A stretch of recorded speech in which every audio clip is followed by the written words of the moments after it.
What's up, everybody? This is Andrew Gordon, licensed professional counselor here in the state of Georgia, and this is The Dan Show. Drew, what's going on, bro? All is well, man. Happy to be here. It's so good to see you. In fact, last time I seen you might have been like a few years ago, maybe like 2018-ish. Yeah. Was it? Or maybe his baby shower? Couldn't have been that long ago. It's been a minute. Which baby shower? Jackson. Jackson turns 3 this year. Couldn't have been that long ago. I think it was with your homeboy on that pass. Yeah, 2018. Okay. I Yeah. think that was it, yeah. It's been a minute. Yes, sir. Well, for the people that don't know, tell them a little bit about yourself real quick. All right, so good evening, everyone. I am Andrew Gordon, LPC, a licensed professional counselor here in the state of Georgia. I'm also a school counselor, a mentor, husband, father, brother, son. So that's me. And how long have you been a counselor? I've been a counselor going on about 10 years now, 10, 11 years. Wow. Yep. What age?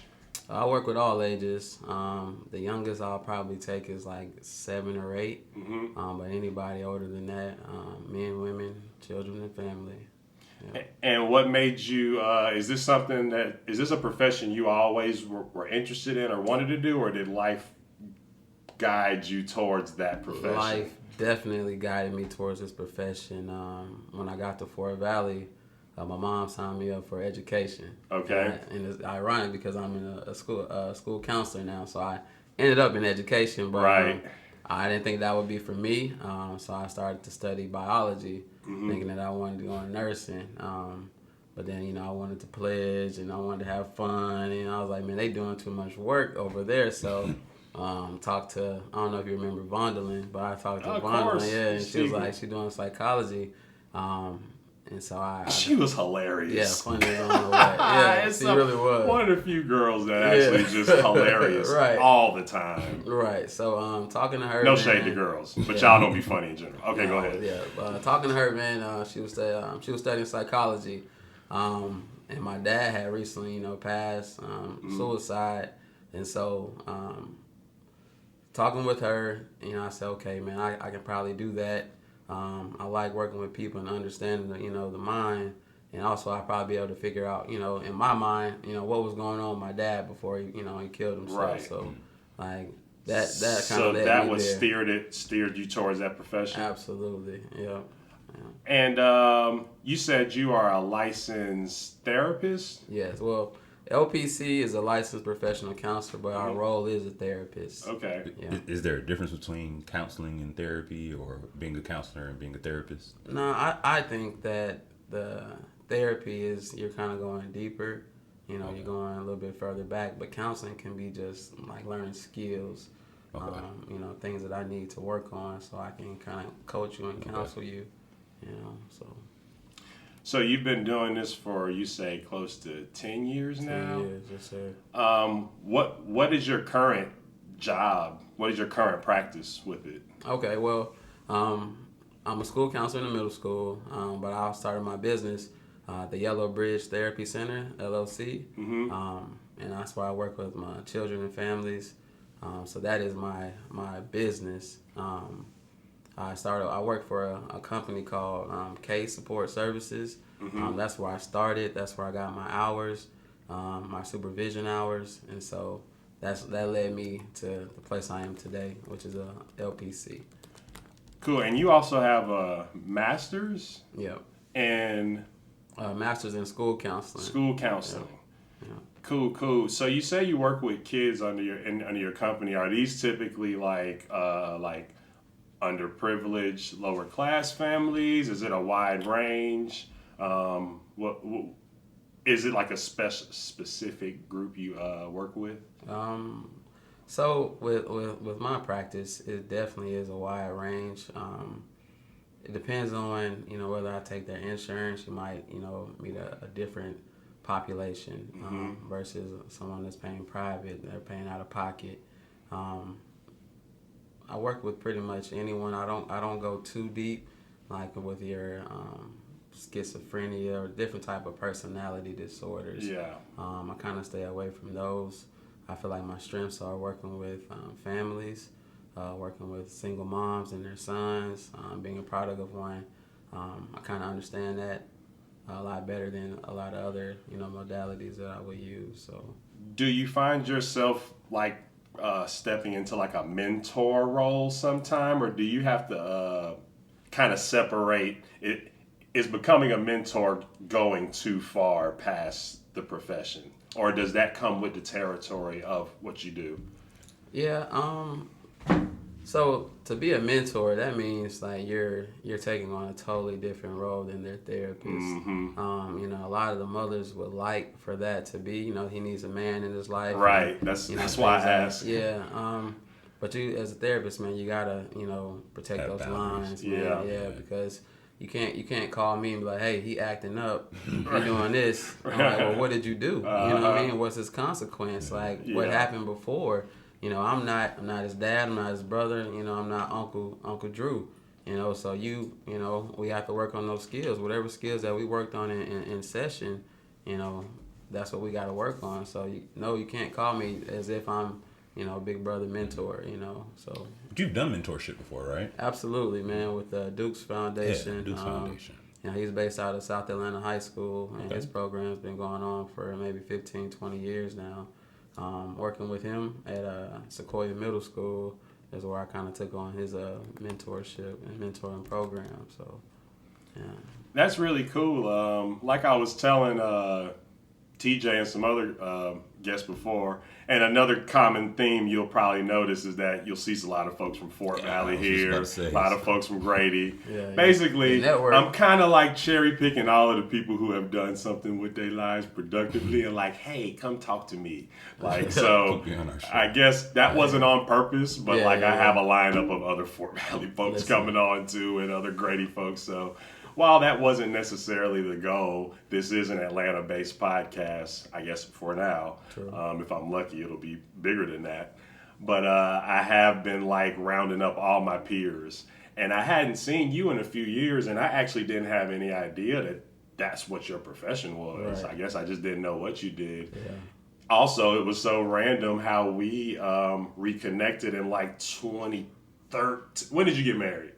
I got 2014. 2014. Yep. So we reconnected at some point in that year or around that It time. was at a Halloween party. Yeah, at right. Joe's apartment. It was a Halloween party or a Christmas party. It was ugly sweater party.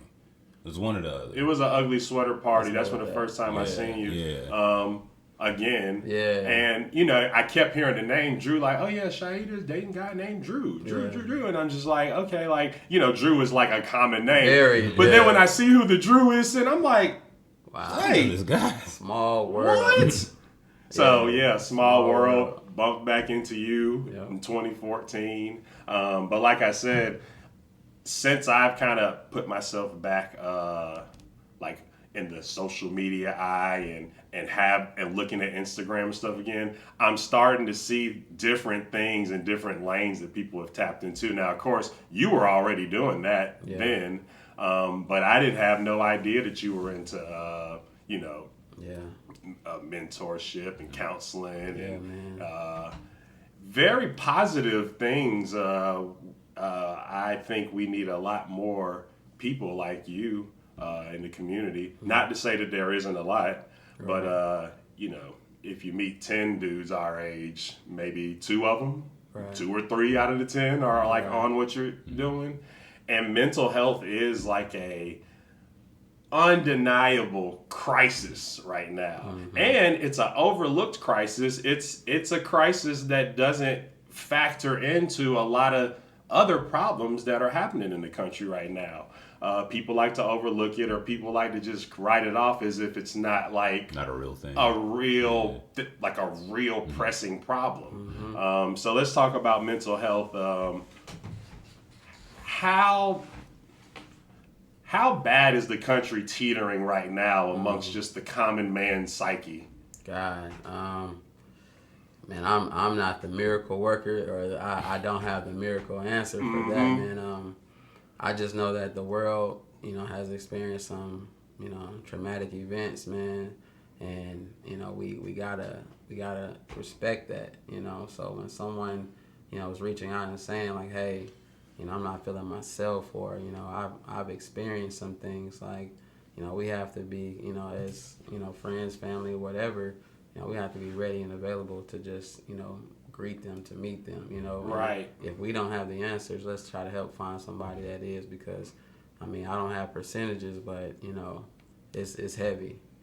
Depression, anxiety, those things are heavy, man, and we all experience them, but we don't all know how to seek the help or get the help, so that we can be better. Right, and it also has to be viewed through a lens of like you say, if someone reaching out and be like, hey bro, like I'm kind of going through it right now. The easy thing to do is be like, oh, I'm just gonna avoid bro. I'm gonna let bro get through it, or you might start a side text and be like, hey bro, crazy. You know what I mean? And I guess people need to normalize some crazy behavior sometimes, because we've all been there. I certainly have been. And still am. But you learn how to deal with it on your own. And everybody isn't able to do that. And the same friend that is going to let you know, bro, I got some problems, they also have to be able to respect you and your time, and realize that, I'm not the person that can necessarily help you with that problem. Right. Because I'm not trained to do so, So always encourage them, like, man, go get some help, man. I know Drew, and if you don't want to talk to him, man, maybe he can help you find somebody that you'll be willing to talk to. So in regards with mental health across a broad scale, do you think that there is a saving point for, I guess let me rephrase this, someone who's 30 with some mental health issues,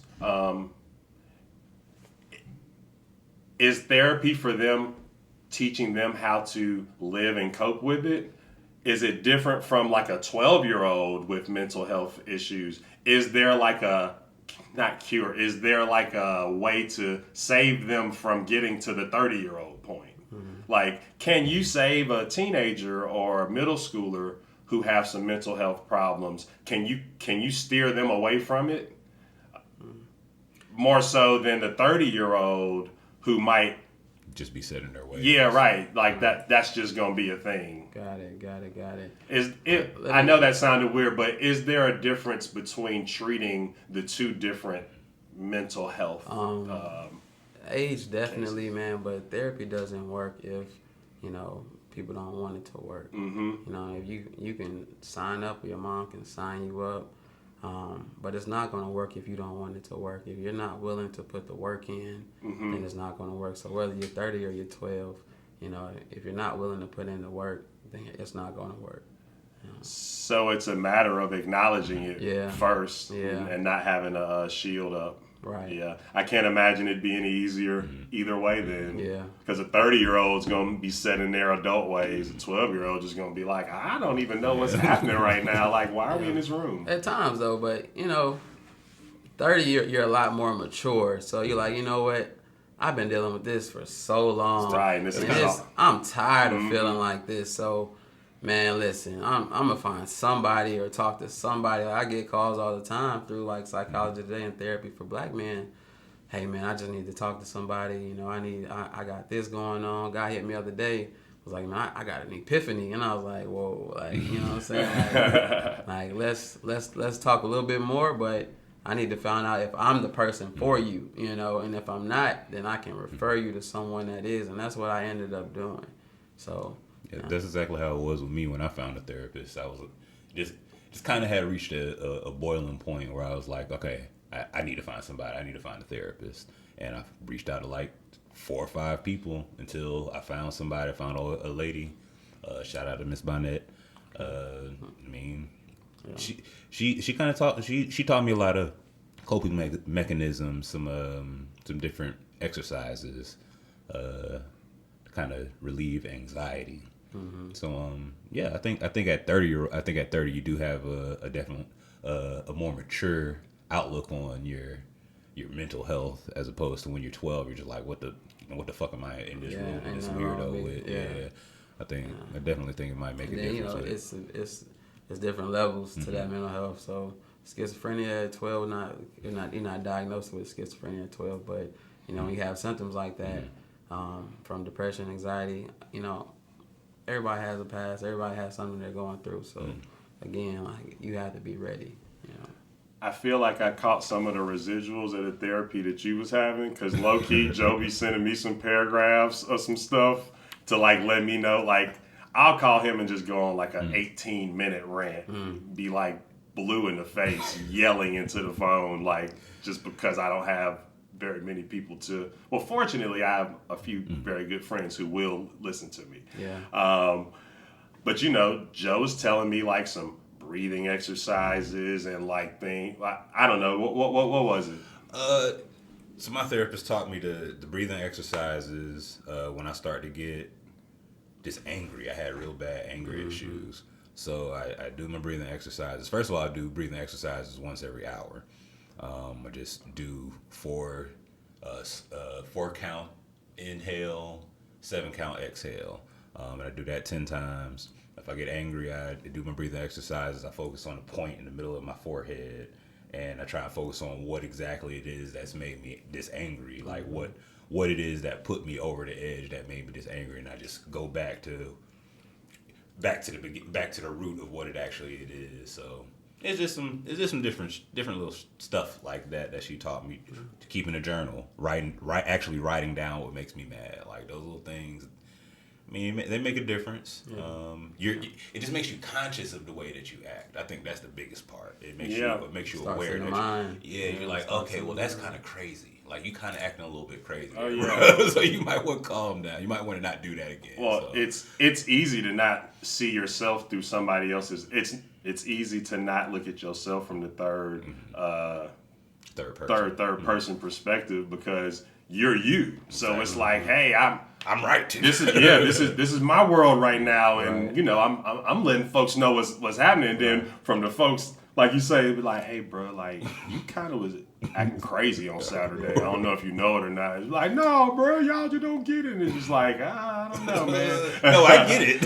I get it. But you was tripping. Yeah, you feel like you're in your own world. So yeah, like you say, being conscious of how you act, that's a huge thing I've had to work on last year, because it's so easy. And you know, and it'll be, I'll ask you another question after this, but like, I struggle with certain aspects of mental health. I'm not just going to put that blanket over me, because I do think it's a casually thrown around term for people. But I've had to acknowledge that, like, hey man, just because you feel like you was wronged or you feel like someone's being an idiot, even if you are 100% right, it's the way that you act, and it's the way you act it out, and it's the way you present it. You could act like an adult and talk it out very calmly and casually, but sternly, or you could act like Dan and just reach every level 1, 2 mad, level 3 mad, level 4 mad, like just take every step of madness until you are like furious. And that's actually the easiest thing to do. That's basically like you're basically throwing an adult temper tantrum when you do that, because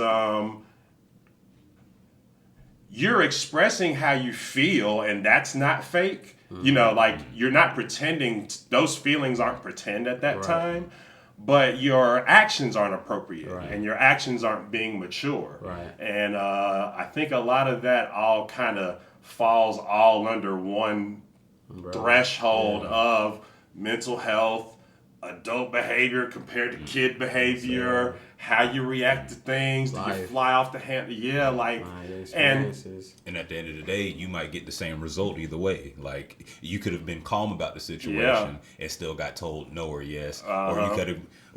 I mean, it's just ways to kind of look at the way that you behave in retrospect. It's real easy to look at shit in hindsight, but definitely. In the moment, you kind of need those tools. Sometimes mind over matter. You know.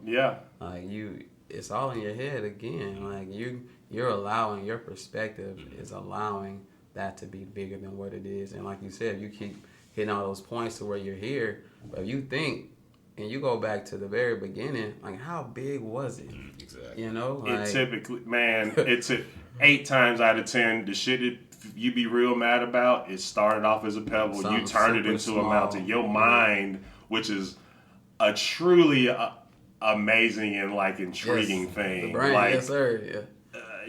I don't want to get too weird, but like, we have a weird computer mind, nervous, electrical system that is like far superior than the flab and organs that, you know what I mean? Your mind truly can make something small into your entire day, week, or life is ruined. Yes, sir. And it's like, yeah, you can't allow yourself to do that, because that's the easiest thing to do, is let your mind take control, or let your mind be the one in control. You need to be able to find a nice balance between you and your mental health and your like actions as a result of it. Right. And so what do you do when you can't? You seek therapy. Yeah, right. Good God. You seek help, you know? I've never, the past few years, I really never really thought about it, because like I said, particularly in the black community, therapy, college, after school program, all the things that kind of come common as options for other people. Most of the black community, that ain't nothing that you ever talked about. And the only time you saw a therapist is when you watch Frasier on UPN, you know what I mean? Like most of the black community are not really tapped in with therapy and counseling. Yeah. And it's like a stigma across it that if you need that, then you are crazy. And that's not the case, because, well, it is the case because everybody's crazy. You know what I mean? Everybody throwed off everybody falls on this mental spectrum in one way or another. So, like you say, in the past few years, I never thought about therapy until I realized that I actually don't have no answer to the behavior that I've been, exhibiting. And I'm worried about what the next step past this is, because, I've seen it in peers who also have, in fact, all my friends, I think, is a little bit thrown off. My girl be telling me that all the time. And it's like, yeah, I think that's how we all kind of relate to each other, because we can both listen to each other be insane and not be like, ooh, I don't know if I'm gonna hang out with that guy again. But yeah, but even therapy is something that I definitely have wanted to have, but it's like I can't afford it. I ain't got no insurance. Right. It's so many steps. It's so many steps to something that seems like is a much needed tool for a lot of society right now. How do you know that it's so many steps? I just think not having insurance is probably the worst thing, because then I got to pay like, what is a lot of money? I mean, somebody might charge you $50 to $60 though, but that $50 to $60, if it's gonna help your life in the long run, then was it really that much money? No, and that's very doable. Yeah. I guess I haven't looked far into it. Yeah. But even with this, like, I know you're talking about what y'all gonna do next with this, but you don't have to get therapy when things are going bad. You know what I'm saying? You can get them when they're going well. I have a therapist, I'm doing well right now, but I want to stay on top. I want to keep getting better, because that's the goal of a therapist, to help you be better. Yeah. So whether you're at 0 or 10, they want to help you get to 25, 30, 100. If you're at 80, they can help you get to 1,000. Who knows? But it's just to get better. So also, are you saying that there's a misconception that therapy is only a tool for you when things are bad? Yes, sir. Yeah, it should just be a tool in general. Yep. You talk to your friends when things are well. Right. Exactly. So every now and then we don't have that person that we want to talk to, where they're going to give us what we need. They're going to help us figure out a problem, to answer that we need solved or answered.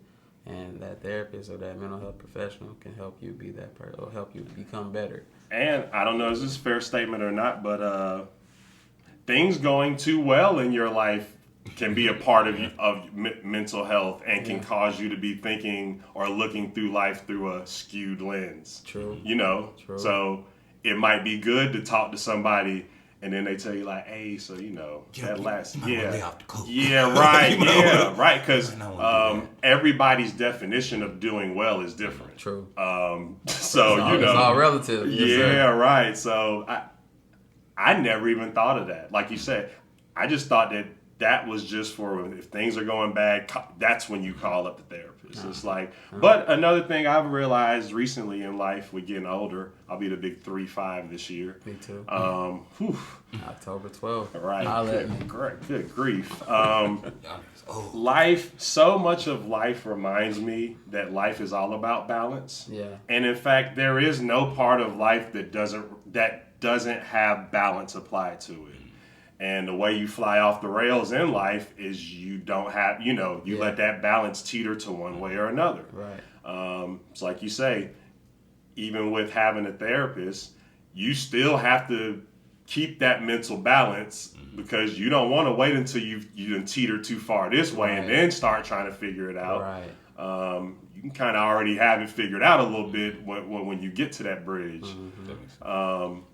So yeah, balance is a huge thing in life that comes with drinking, that comes with relationships, that comes with liking.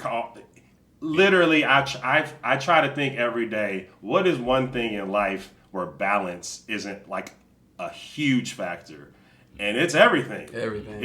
It's everything. Yep. It's with the atmosphere. It's with plants. Yep. It's with water. I mean, pH. Right.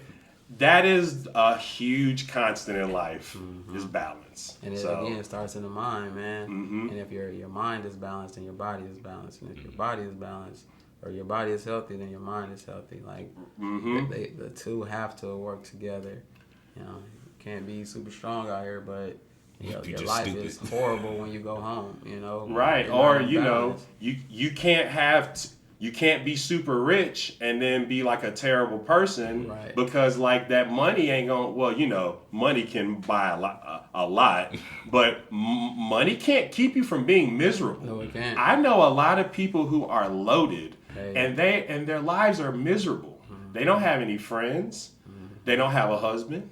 They don't have, they just have them and their stuff. Yeah. And that's all you ever see them with. Them, their stuff, and then their misery is all they ever project. Yeah, and they're stuck. And it's like, whoa, like that's an example of an unbalanced life. Absolutely. But like you said before, they may feel like things are going well. Mm-hmm. You know what I'm saying? Like a lot of money or a lot of things or a lot of accomplishments or a lot of degrees or a lot of being full of yourself may delude you into thinking like, oh yeah, I'm doing good. That could come from what other people have told you need to do, but you still haven't been happy because you've been doing things for other people versus yourself. Mm-hmm. You know what I mean? So even at that 30-year-old who has gotten all the degrees, got the family, but they're still not happy because what are they missing? And so by them not figuring it out, they're going to continue to be miserable. Yeah, outside looking in, you have the best life I know. Yeah.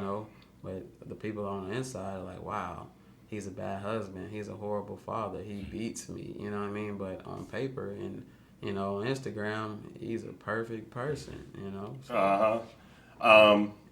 I'll get off the balance rant in a second. But,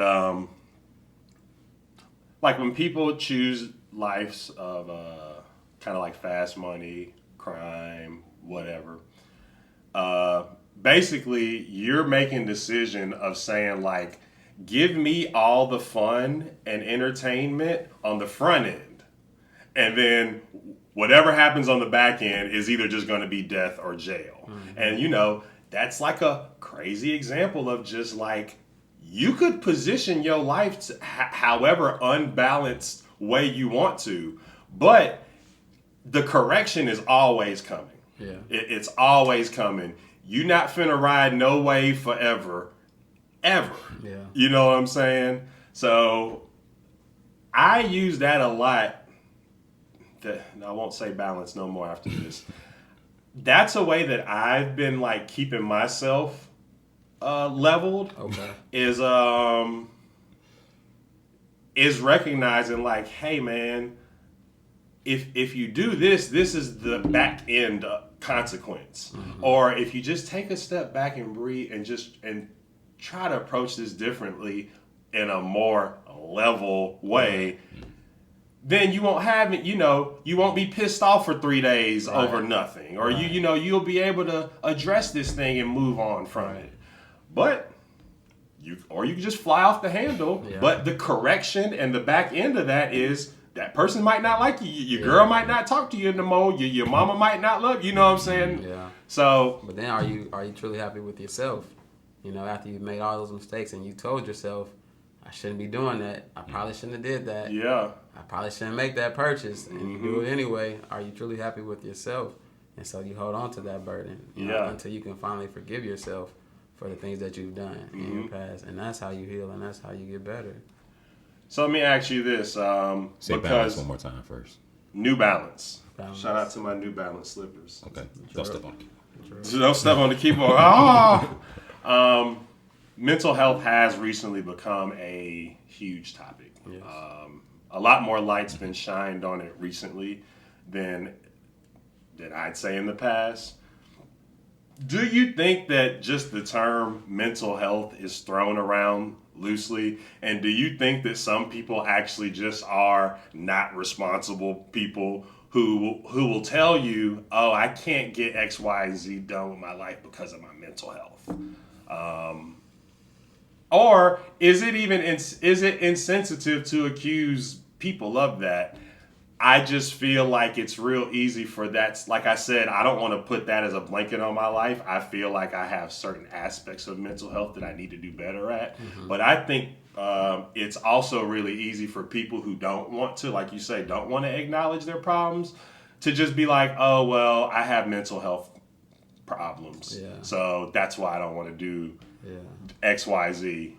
And really, it just seems like you just aren't responsible. Gotcha. And it had nothing to do with it. I feel like a lot of people do self-diagnose themselves based off maybe something that they've read online. But I don't necessarily think that mental health is being thrown around like recklessly because everybody has a story.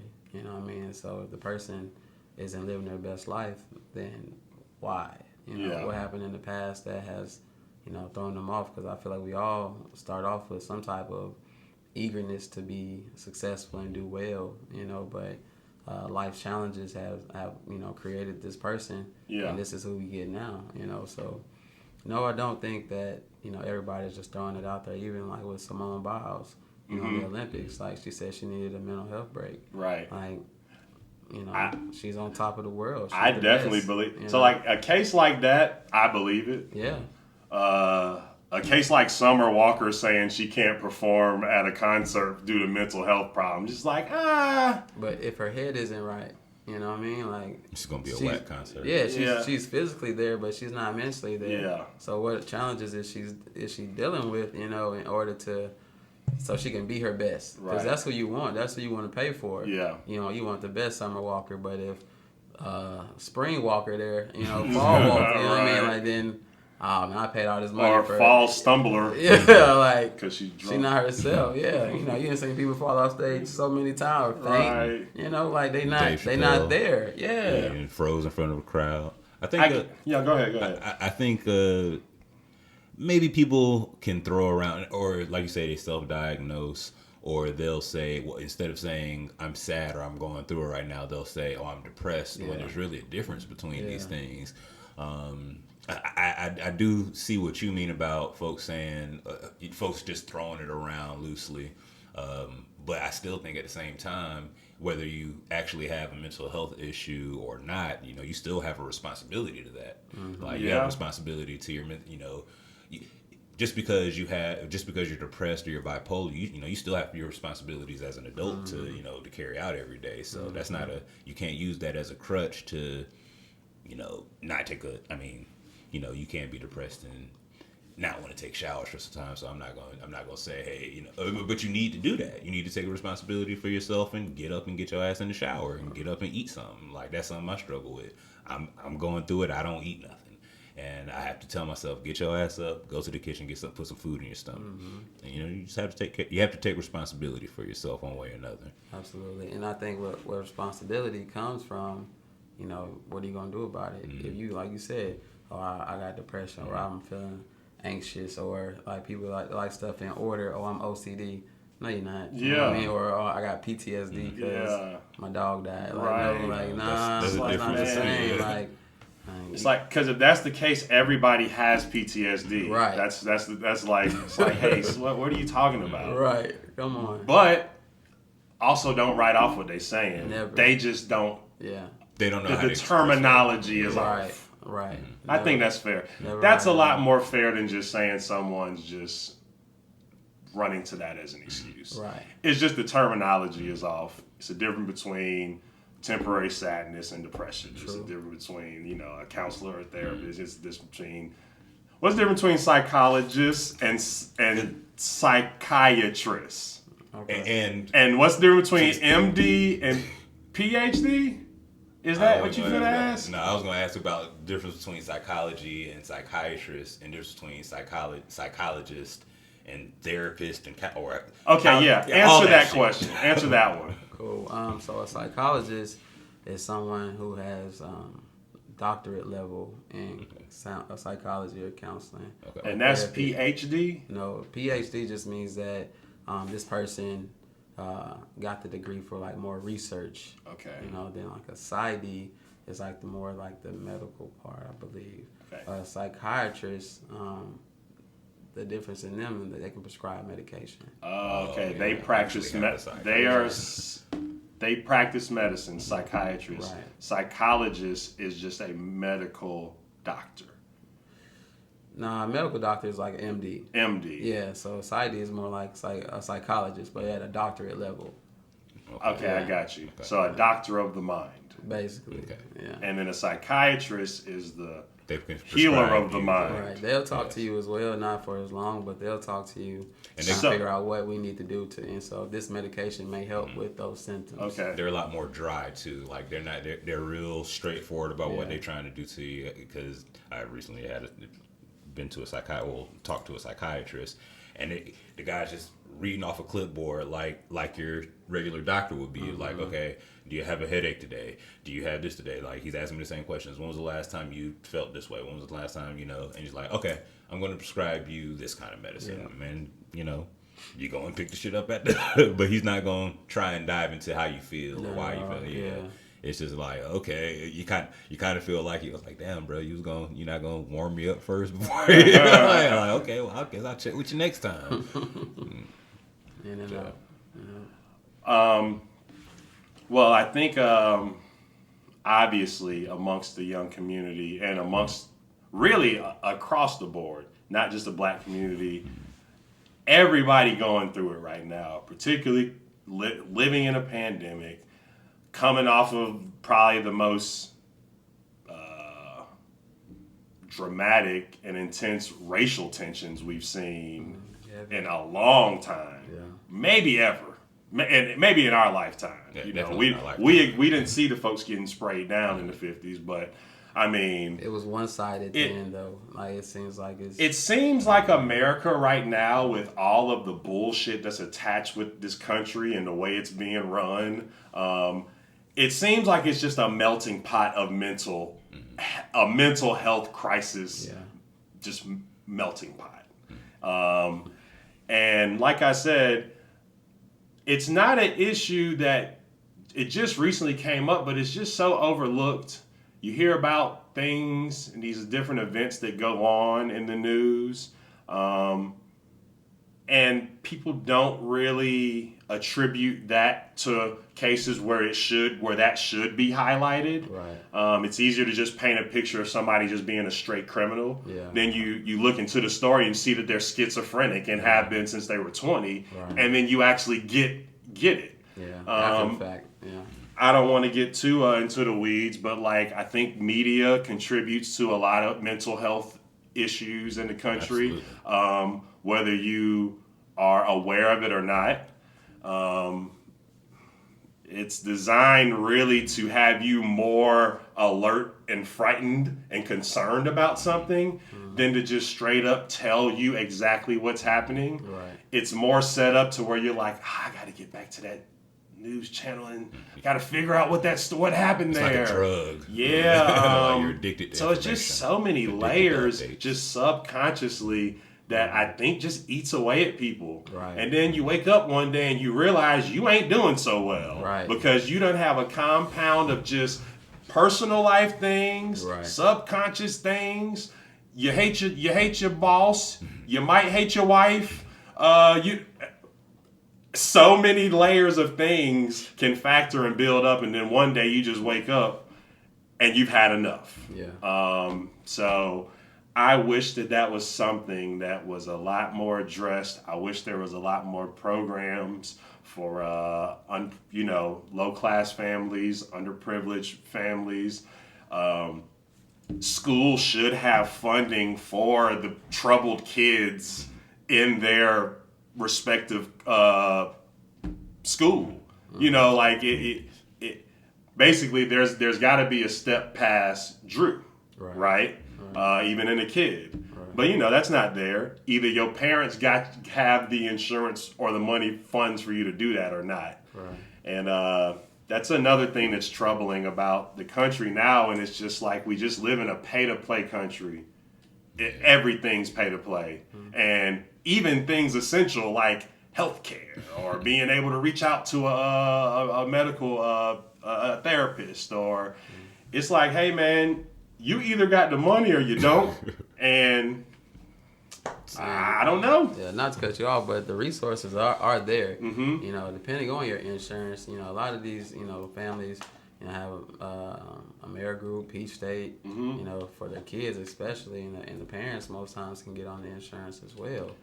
You don't always have to have like a really good job to have good insurance. Mm-hmm. So just depending on the type of insurance that you have, you can get the services. So kids can qualify up to a certain age, like I guess to like 18, more to be able to unless they stay on their parents' insurance, but they still can have their own. And so again, like those resources are there, man. Even in the school system, they're starting to implement school-based therapists. So not just a school counselor. Now you have therapists in the building. That's the next step. Yeah, that's what they're doing now. Cool. They've been doing that for a few years now, especially in Cobb County. I know they're starting in Douglas, where I'm at, and the surrounding counties. But they're putting this social emotional, ahead of a lot of things like that. That they didn't have before. So. It's coming, okay. It's coming. It's what you got to experience. Yeah, it's right. coming now. It's coming. And parents, if they feel like their child is having some issues, they can speak with the counselor. But because we're counselors in the school system, we're not therapists. So we can't act as the therapist. We can't meet with them once a week and things like that. So then we refer to all these different companies that we're familiar with, so that child can get some help. And myself and my other counselor, we like to, have a follow up with the parent. Mm-hmm. Hey, I know the boy got sent home for this reason, and we're trying to see if you followed up with, getting him evaluated, getting her evaluated, because this is a real thing. Right. We can't play around with this based off what they said. And we don't want them to walk around the building, sad and depressed, and nobody cares. I told someone and they didn't do anything. I still didn't get any help. So we want to make sure that in the world that we live in, they can receive that, they have that option. Well, that's good to know. And if you're a parent out there that may have some struggles with your kid and don't know what to do, there's those resources. You can look into it. You can go talk to your school counselor or talk to the administrator, who would be the appropriate person to talk to? More than likely the counselor or a school social worker. They're the go-to in the building as far as those resources are concerned. Yeah, you talk about trauma and things that you may have suffered younger that may subconsciously cause you to have the mental issues you have. Growing up in the hood, growing up on Boulevard, My peers, first of all, like, I'm a part of the lottery. I hit the lottery in the hood because I don't live there no more. Okay. Because I drive up and down Boulevard very frequently. It's just right up the street.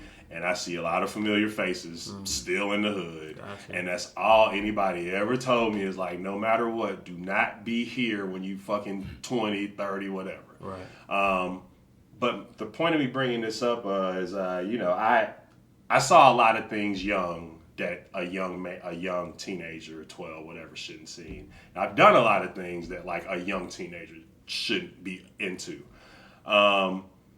And I've seen my peers who also suffered through some like family losses, like either they lost their mom or they lost their grandma, and like that derailed them. Like, so let's say the time frame I'm talking is like 2003. Okay. I've watched my peers get derailed at such a young age from just one traumatic thing, or maybe that was the needle, that was the camel that broke the. I be butchering every fucking phrase I try to say on this show. Straw that broke the camel's back. Straw that broke the camel's back. You talking about some needles. So then, I see that, and then I ride up the street, and I see these same people in the same trauma. I mean, it's just it's just layered now. Yeah. It's like, and it's sad for me to know what birthed. It's like I saw you go from normal kid, normal 14-year-old to completely just dark. Right. And then you still see people, 17 years later and they're still in that place. Yeah. And it's because they didn't have no one to reach out to. True. If you live with your grandma and your grandma then dies and then you live just on the street, you in the streets in the first place. It's like, shit, I guess you just belong to the streets at that point. And unfortunately, that's the fate for a lot of young, underprivileged kids. And it's also really easy to just paint them out to be future criminals, mischievous, hoodlums, whatever. Mm-hmm. And it's like, this is truly a result of poverty, lack of resources, not having anybody to properly diagnose, treat, talk to, no mentor, no dad. I mean, a lot of those things are more common than not amongst Americans, black and white. Right. I can only relate to the black community, right.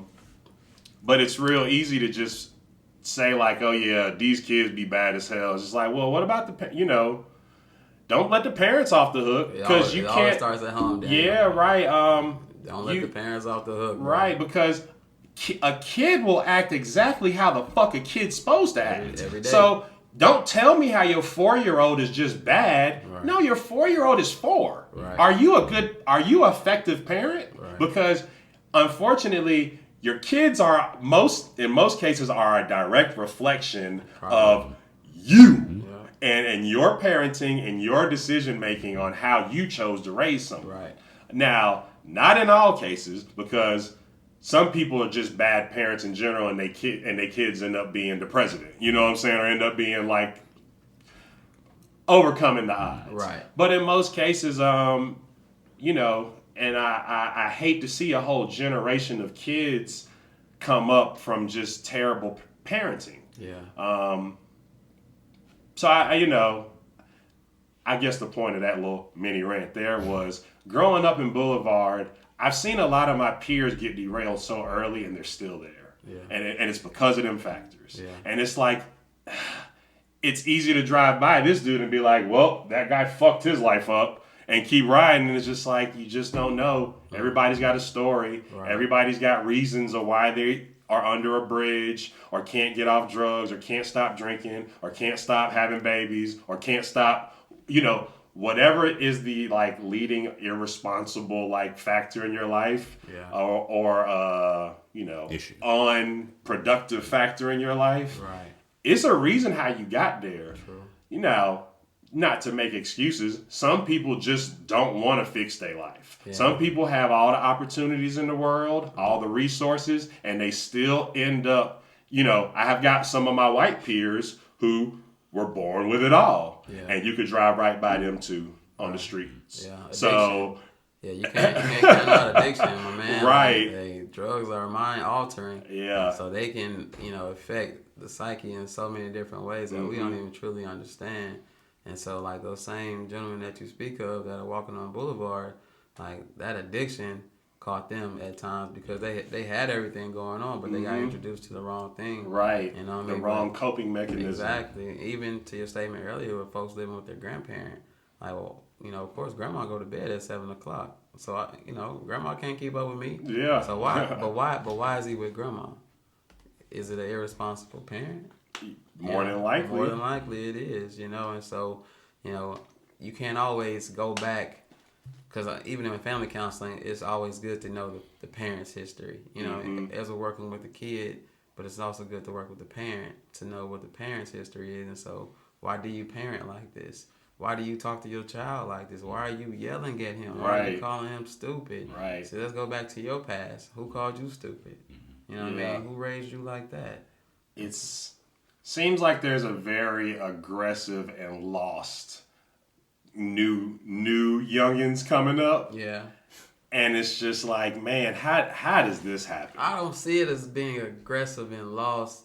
I see you have some that might be, down that line, but I see a lot of confidence, and they're not afraid, how we kind of once were, like, the white man. And so, like, that, this generation now just isn't afraid because they've lived, they've never seen a cell phone with buttons. Mm-hmm. You know what I'm saying? So, like, the way they're being brought up and the things that they're being introduced to are totally different than what we've experienced. Yeah. You know what I mean? So, like, they don't have any reason, or their parents didn't tell them, watch out for this and watch out for that. Yeah. You know what I mean?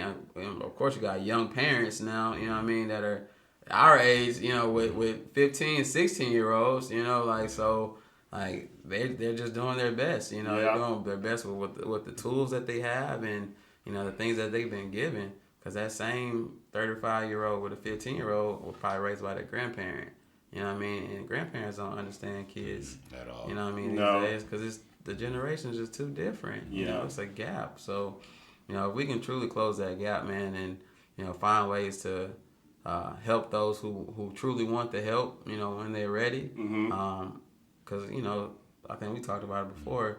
And every therapist isn't the best therapist for this individual. Yeah. So if you can figure that out, before, like you said, it gets too late, by finding that right person that's for you, that you'll listen to, because oftentimes, we're all saying the same thing to somebody, but you don't hear it, until you hear it from somebody else. Right. So you got to find that person that you're going to listen to and that you can hear it from. Someone you trust. Yeah. Yeah, for sure. Right. Well, this was one of the more intelligent conversations we've had on the show. Shout out to Fort Valley. Yeah, shout out to Fort Valley. Yes, sir. I only spent a brief 2 semesters down in Fort Valley, but it was very fun because I got to, like I was telling TJ, I got to meet some of my favorite people. Yeah. And it's kind of coming around full circle because now I'm hitting folks back up. And I'm like, hey, bro, like, I ain't seen you in a minute. Come record a podcast. Yeah. You never know. Everybody got something to say. Yeah, and to piggyback off the last thing you said, one thing I always have to be mindful for is, like I said, you don't know people's backstory. You don't know what's in people's heads. You don't know what caused people to get to whatever point they're at. It's a lot. It's very easy to just be like, bruh, crazy, or bruh, throw it off. And just be mindful that, like, people have their own individual stuff going on. Everybody's got their own story, including yourself. Yeah. And try to be more considerate and kind when someone actually is displaying some behavior that might be a little bit weird or sketchy. Right. And, Right. Different from what their norm is. Don't just take it as like a red... Well, it is a red flag, but don't let that red flag just deter you from possibly being like a helping hand to somebody. Don't ignore it. Don't ignore it, man. And I've learned a lot just in this past, how long have we been rolling? An hour? Yeah, almost an hour. Yeah, I've learned a lot just in this hour talking to you. Good. And I want to be able to apply some of the things we talked about. He accepts cash, check, PayPal, Venmo, and Visa. Yeah, talking about me, right? Right. I want to be able to apply a lot of this stuff to my life, and I hope that other people who are watching can, we didn't dive too deep specifically into any of the things. It was kind of a broad mental health topic, but if that's something you also struggle with, you can hit Drew up, you can hit Google up, you know what I'm saying? Like I told you before, I hadn't even looked into it. I just assumed that I'm out of the mix, you know what I'm saying? Because to me, my frame of what a psychologist is you sitting on the couch in on the 45th floor of some, whatever. Like, I just already have like my framework of what I thought it was, but all you have to do is just look into it, and then you can say, okay, I can do this or not. And a lot of practitioners are doing telehealth, where we're on a computer. Quiet place. It's going to be confidential. Make sure it's HIPAA approved. As far as the software that we use, I use Simple Practice, and I still use, but it's still telehealth. So I meet with my clients, virtually, and we're still the same session. So you don't have to be in their face. Another resource is the EAP, which is the Employee Assistance Program, that most people's companies have this program to where they can receive, their employees can receive therapy. So in my county, they give us 3 free sessions with a therapist. I've seen where you can get 8 sessions. I've seen where you can get 16 sessions. And you use it how you want to use it. If you get 12, you use once a month. And it just rolls over next year. So every year you have free sessions. Somebody's paying it, of course, but you're not coming out of pocket. So again, the resources are out there. We just have to be, diligent about looking for and seeking the help that we need, because we all can't do it on our own. We want to be better, we want to feel better, but we don't always know where to go. And so the goal isn't to just get over it. Like we were raised, and your mom say, "You hurt, but just get over it," or "You'll be all right." No, acknowledge my feelings. I'm hurt. I'm sad. Like I can't put it into words, but this is how I'm feeling. This is what I'm experiencing. So learn to listen to our friends, our families. Even with my dad, him owning a barbershop, and him being the man in there. He's telling the guys, this is how I'm feeling, and they brush it off because that's Ron, man. He all right, man. Right. That's big brother to us, So they didn't, acknowledge the signs. They didn't pay attention to the signs, and so that was the end result, because nobody reached out to him, So I don't want that to happen to anybody else. So I'm definitely going to speak up and let it be known I'm here to help. Well, I think it's great what you're doing. I really enjoyed this conversation. You want to tell the people where they can find you, your website, all that good stuff? Again, I'm on Psychology Today. My name is Andrew Gordon, LPC. I'm also on Therapy for Black Men. You can just look by the city of Atlanta, and my picture should pop up. I don't have a website. I just got on Instagram. It's called _ Be the Bridge, BETHE BRIDGE, Be the Bridge. So _ Be the Bridge _ I believe. Shout out, we'll put it up here. We got you. Yep, it'll be right under there. Yep. So yeah, man, I appreciate y'all, man. Seriously. Appreciate you. I appreciate you coming on. This, like I said, this adds a nice, intelligent balance to the show. Of course, you know where to find me and Joe. Again, if you're still watching at this point, thank you so much. This is a thing that we just going to keep rolling out. We're going to keep doing it. We're going to keep improving. Shout out to Joe for being a co-host. Yes, sir. Shout out for Joe for talking too. Yeah, my boy the talker, man. Your boy has some conversation points today. My boy is a talker, man. Finally. All right, we're going to get out of here. Peace. Thank y'all.